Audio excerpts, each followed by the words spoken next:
অভিশাপ দাও, তোমার অভিশাপে ধ্বংস হয়ে যাক সকল পুরুষ।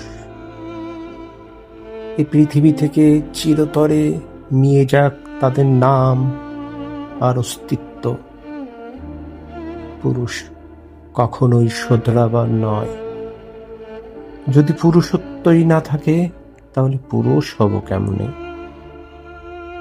পুরুষ মানেই শোষক, নিষ্পেষণকারী আর ধর্ষক। কখনো চিন্তায় কিংবা কল্পনায় সমীহনের উপযোগ্য। তাই পুরুষ কখনোই ভালো হবে না। পুরুষ মানেই সুযোগ সন্ধানী, পটেনশিয়াল রেপিস্ট। সে ধর্ষণ করে আড্ডায়, ছুটিতে কিংবা নীল ছবিতে। ধর্ষণ মানেই পুরুষের কাছে অ্যাডভেঞ্চার, কর্তৃত্ব জাহির করার হাতিয়ার দুর্বলের প্রতি। তাই তো ধর্ষিত হয় শিশু, বালক, বৃদ্ধ, দুর্বলতম নারী। নিজের স্ত্রীকেও ধর্ষণ করতে ছাড়ে না।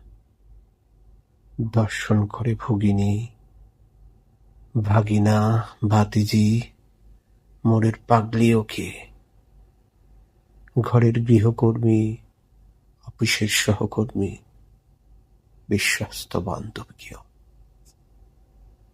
পুরুষ তাই কবু মানুষ ভাবে না তোমাকে হে নারী।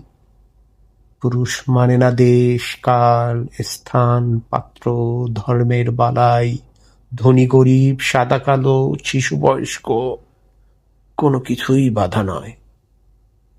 শুধু চাই নরম মাংসপিণ্ডের এক টুকরো যোনি। হে আসিয়া, তুমি তাই শুধু অভিশাপ দাও।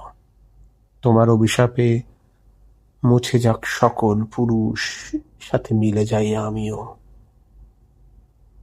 আমিও যে এক পুরুষ ধর্ষক।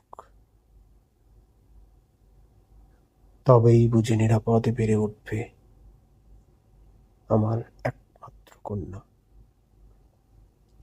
অভিশাপ, বাহার।